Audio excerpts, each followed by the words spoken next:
أعوذ بالله من الشيطان الرجيم بسم الله الرحمن الرحيم الحمد لله رب العالمين والصلاة والسلام على رسولنا محمد وعلى آله وصحبه أجمعين. Falënderimet dhe lavdërimet I takojnë Allahut xhaleshanhu, krijuesit të gjithësisë.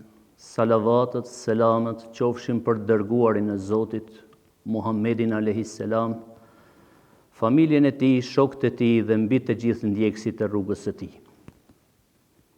Të nderuar besimtar, ju përshëndes me selamu aleikum wa rahmetullahi wa barakatuhu. Paqja dhe mëshira e Zotit qoftë mbi ju. Jemi në ditët e muajit të bekuar dhe e lutim Allahun xhaleshanhu që të na I pranoj ibadetet e këtyre ditëve, na pranoj agjërimin, namazin dhe lutjet. Allahu xhaleshanhu në Kur'an, në surën Bekare, në ajetin 185, thot: Bismillah, Shahru Ramadan alladhi unzila fihi al-Qur'an hudan lin-nasi wa bayinatin min al-huda wal-furqan. Muaji I Ramazanit është muaj që në të filloi të shpallet Kur'ani, ashtu dhe rrëfyes për njerëz dhe sqarues I rrugës së drejtë, të dallues I të vërtetës nga gënjeshtra.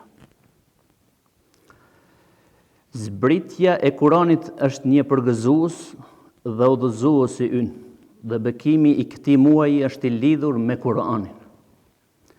I madhi Zot xhaleshanhu njeriu në zgjodhi si krijesë më të mirë dhe e nderoi me pejgamber për të na sqaruar se Kur'ani është fjalë e Allahut xhaleshanhu e zbritur nëpërmjet melekut Xhibril te Muhamedi alayhis salam gjatë 23 vjetëve si udhëzues dhe sqarues. Allahu xhaleshanhu thot në Kur'an, juve ju ka ardhur një dritë, dhe kjo dritë I shkelqen zemrat, dhe çfarëdo që I duhet njeriu të gjen atë në Kur'an. Pra të gjitha ilaçet shpirtërore dhe trupore janë të ky udhëzim, dhe besimtari kur e lexon, atij I shtohet imani, I shtohet besimi, I shtohet bindja. Prandaj pejgamberi alayhis salam na porositën duke thënë: puno për Allahun sikur ti e sheh atë, sepse ai të sheh ty. Puno me Kur'an, sepse Kur'ani I flet njeriu, nëse e dëgjon, do të jesh I lavdëruar në tokë dhe në qiell. Të jetojsh me Kur'an, do të thotë je njeriu më I afër me Allahut dhul xhelal. Allahu xhaleshanhu është ndihmuesi yt, dhe kur të dalim para madhërisë së Zotit xhaleshanhu, të gjithë do të kemi stres, sepse nuk e dim se ku do të përfundojmë. Nuk e dim se çka bëhet me ne. Dhe në këto momente të vështira, shahadeti, namazi, agjërimi, leximi I Kur'anit dhe punët e mira paraqiten si ndihmues dhe lehtësues për ty.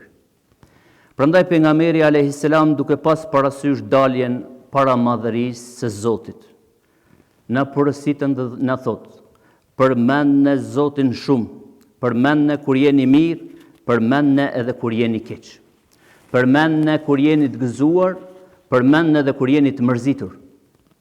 Pra kado që të shkoni në udhtim, sepse vetëm kështu mund të jesh afër Allahut dhul xhelal. Pejgamberi alayhis salam ka thonë: ai që e kujton Zotin xhaleshanhu dhe ai që nuk e kujton është si shembulli I të gjallit me të vdekurin.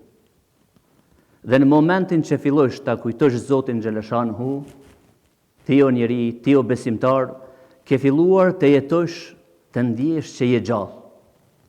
Kurse kur nuk e kujton, ndije se je si I vdekur.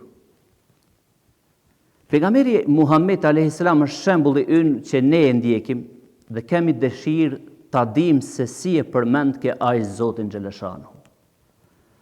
Dhe një prej formave që e përmend ke shpesh pejgamberi alayhis salam Zotin xhaleshanhu është estagfirullah, që do të thotë të kërkoj falje o Zot. Dhe këtë thoshte pejgamberi alayhis salam mbi 100 herë në ditë. Kjo thënie nuk të merr kohë, prandaj o besimtar, thuje edhe ti.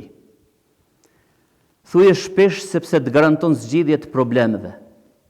Dhe dietarët thonë që i lumtur është ai që në librin e punëve të tija do ta gjeje fjalën estagfirullah. Pastaj pejgamberi alayhis salam thoshte subhanallah, që do të thotë larg çdo temete jeti o Zot. Thoshte edhe 2 fjalë të lehta për të shqiptuar, por të rënda për peshorën dhe të dashura shumë për Zotin xhaleshanhu, e cilat janë ato subhanallahi ve bihamdihi subhanallahi al-azim. Thoshte elhamdulillah, la ilaha illallah, la hawla wala quwwata illa billah.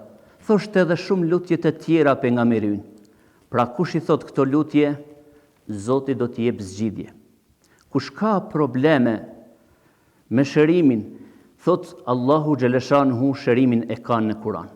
Kush ka probleme me zilin, me syrin e keq, le të lexoj Kur'an. Dhe pejgamberi alayhis salam na porositi që ta lexojmë shpesh kul huwallahun, kul a'udhu birabbil felekin dhe kul a'udhu birabbin nas. Sepse Allahu xhaleshanhu thot, ata që besuan dhe me të përmendur Allahun, zemrat qetësohen. Në ajetin tjetër, Allahu xhaleshanhu thot, e kush ja kthen shpinën udhëzimit tim, do të ketë një jetë të vështirë dhe në ditën e kiametit do të ringjalli të verbër atë. Pra gjatë përkujtimit të Allahut xhaleshanhu, besimtari mund të fitojë kënaqësinë e Allahut. E largon shejtanin, i largon streset, e largon hidhërimin, i largohet kretat gjonat e këqija dhe i ndriçohet fytyra dhe i forcohet trupi. I hiqet ashpërsia e zemrës, pastaj i largohet dyftyrësia, i largohet përgojimi dhe ja mundson vetës së vet shpëtimin. Një prej obligimeve që kemi është edhe mësimi i leximit të Kur'anit, sepse jemi ummet i Kur'anit dhe ai na porositën ta lexojmë ata. Dhe shumë prej besimtarëve gjatë Ramazanit e mësojnë leximin e tij. Pse e lexojnë? Sepse është koha më e mirë e leximit. Dhe leximi i Kur'anit ta ndryshon jetën dhe ja mundson njeriut me fol të vërtetën dhe me ushqye me halal. Pra Zoti xhaleshanhu për leximin e Kur'anit thot: Iqra bismi rabbika alladhi khalaq. Lexo në emër të Allahut, të Zotit tënd, i cili krijoi çdo gjë.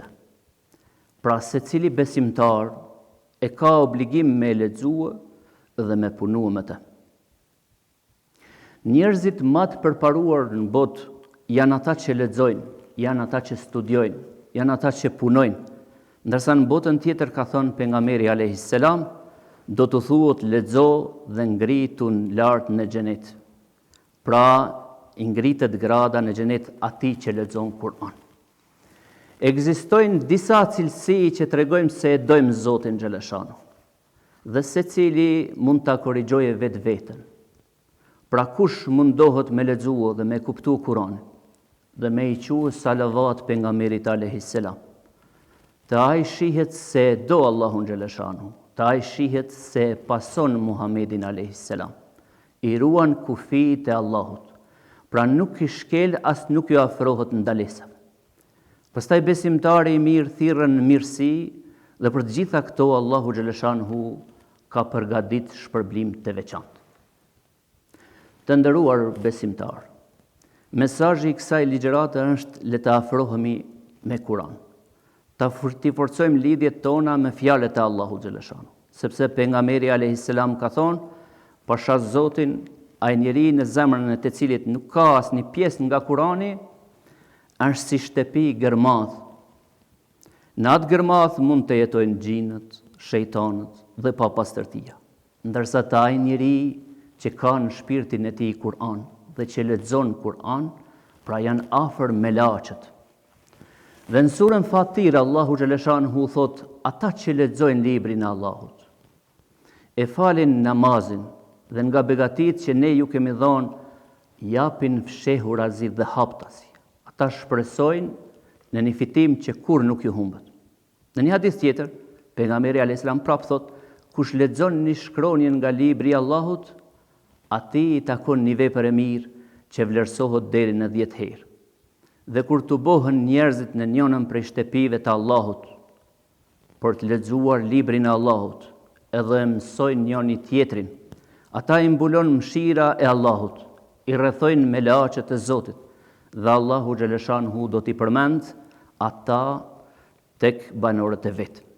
Pra në momentin që neve na mungon ibadetin, jemi në momentin që nuk janë xhamati në xhamiat tona, por secili mund të bëjë shtëpinë e vet vend falje dhe me antarët e familjes së vet, mëshira e Zotit i rrethon edhe në shtëpiat e veta.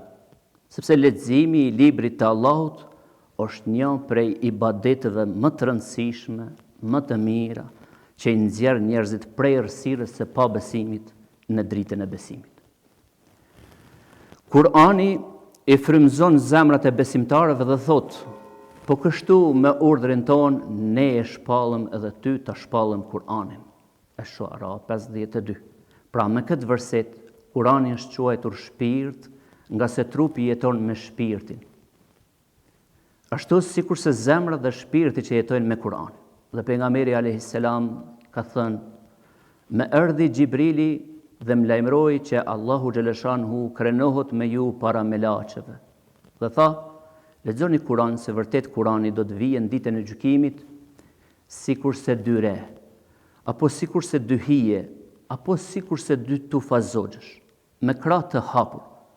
Dhe Allahu xhaleshanhu vëllazër ka caktuar ditën e gjykimit dhe ajo ditë është hak dhe të gjithë kemi me dalë para tij për të dhënë llogari dhe atë ditë nuk i fshihet Allahu xhaleshanhu asgjë. Askujt nuk i bëhet atë ditë pa drejtësi. Dhe ajo ditë është dita e vjeljes së frutave dhe njerëzit do të dalin nga varret e tyre në mahsher, do të dalin në vend tubim. Pastaj vjen koha për të dhënë llogari dhe Allahu xhaleshanhu urdhëron dhe u shpërndan njerëzve fletushkat apo librat ku me laqet kanë shkruar gjatë gjithë jetës së tyre për veprat e tyre të mira dhe të këqija. Librat e njerëzve do të jepen në 2 mënyra, dikujt nga e djatha e dikujt do të jepet nga e majta. Dhe aty janë të shënuara të gjitha veprat dhe çdo gjë që ka të bëjë me njeriu gjatë jetës së tij. Pra sa u përket atyre që u jepet libri nga e djatha, ata janë besimtarët, janë më të mirit, janë më të zgjedhurit, janë më të lumturit dhe fytyrat e tyre qeshin. Kur ta lexojnë librin e tyre gëzohen shumë, sepse aty gjen të gjitha punët të mira që i kanë bën në dynjë. Në ato momente e shohin se Allahu xhaleshanhu u ka ruajtur. Në anën tjetër, ata i gjenë gjunahet që i kanë bën në dynjë dhe të gjitha gjunahet i kanë aty. Dhe Allahu xhaleshanhu do t'ju thojë, "Ikra kitabek, lexo librin tënd, mjafton të jesh sot vetë llogaritës i vetvetes." Isra 14. Pra një ndër gjërat që do të ballafaqohet njeriu në ditën e llogarisë është edhe paraqitja e veprave. Të lumt ata besimtar që bën vepra të mira. Dhe ne e dim se punët në dynjë nuk janë të njëjta, as farzët, as haramët, as punët e tjera, por kur dalim para Zotit xhaleshanu në ahiret, para të madhit Zot, atje do të pyetemi dhe atje do të japim llogari. Pra dita e llogarisë është dalja para Allahut xhaleshanu. Dhe njeriu duhet ta dijë se me vdekje nuk mbaron gjithçka, por vetëm sa ka filluar dhe pas vdekjes dhe jetës në varreza, do të vjen një ditë që quhet Yaumul Qiyam. Është një vend ku njeriu nuk mund të fshehë asgjë, dhe atë ditë është ajo ditë kur rrim në këmbë dhe të gjithë njerëzit për këtë ditë, ka thonë pejgamberi alayhis salam, që është shumë e gjatë, dhe besimtarët në këtë ditë kalojnë shumë shpejt sipas niveleve të punëve që i kanë bën në dynjë. Pra shpërblimi i agjërimit, i namazit, i sadakas, në atë ditë dhe të punëve të mira që i ke bën, peshon shumë edhe përmendja e Zotit. Dhe luma ata njerëz që kanë zbutur gjuhën e vet me zemrën e tyre me përmendjen e Allahut xhaleshanu. Hazreti Omeri radiallahu anhu ka thënë, llogarit në veten tuaj para se të merrnin llogari. Peshoni punët tuaja para se t'ju peshohen nga i madhi Allah dhul xhelal. Të nderuar besimtar, transmetohet nga Ibn Abbasi, i cili ka thonë se pejgamberi ynë ishte njeriu ma bujar dhe bëhej edhe ma bujar në ditët e fundit të Ramazanit. Bëhej ma bujar kur i vinte Xhibrili dhe ai i vinte atij çdo ditë natë deri në fund të Ramazanit. Dhe pejgamberi alayhis salam i lexonte atij ajete kuranore dhe ai e dëgjonte leximin e tij shumë me vëmendje. Veç leximit që e lexonte, ai jepte edhe sadaka. Dhe një gjë që jepte pejgamberi alayhis salam, atë nuk e shihte askush a shumë a pak. Veç thoshte se bujaria është afër Allahut dhul xhelal. Bujaria është afër xhenetit. Bujaria është afër njerëzve. Ndërsa kopraci është larg Allahut xhaleshanu, është larg xhenetit dhe afër xhehenemit. Pra në këto ditë dhe net të rëndësishme të Ramazanit, për jetën tonë, pejgamberi alayhis salam ka thonë se me lajket e mia debatojnë, ato bëjnë gara se kur dhe sa më parë të shkojnë të punët e mira që i bëjnë robrit e Zotit xhaleshanu. Pejgamberi alayhis salam prapë thot në hadithin tjetër, ato janë punët që e lartësojnë njeriun dhe të japish ushqim njerëzve, të thuash fjalë të buta dhe të falësh namaz, këto janë të gjitha vepra që të ngrajnë ty të Zoti xhaleshanu. Zoti xhaleshanu e lartëson atë njeri që jep, kur njëherë nuk e humb Allahu xhaleshanu ata që jep. E ngren në grada të larta. Po ashtu edhe fjalët e buta dhe fytyrat e qeshura, zbashku me namaz, e lartësojnë shumë atë besimtar. Në një hadith tjetër, pejgamberi alayhis salam thot, bëni vepra të mira me moral e bujari, sepse bujaria është si një pemë, rrenjët e saj janë thellët në xhenet, ndërsa degët e saj janë të shtrira në këtë dynja. Dhe kush jeton në atë pemë dhe sillet me bujari, herët apo vonë do të kapet të njëna prej degëve të saj, dhe do të ngjitet në xhenet ku i ka rrenjët ajo pemë. Pra bamirësia jote shpërblehet shumë nga Allahu xhaleshanu. Dhe në fund i lutem Allahu xhaleshanu që të na mundsoj ta duam çdo punë të mirë që na afron te dashuria e Zotit xhaleshanu. E lut Allahun xhaleshanu që t'i pranoj ibadetet tona, e lut Zotin e gjithësisë na i falë mëkatet. Walhamdulillahi rabbil alamin.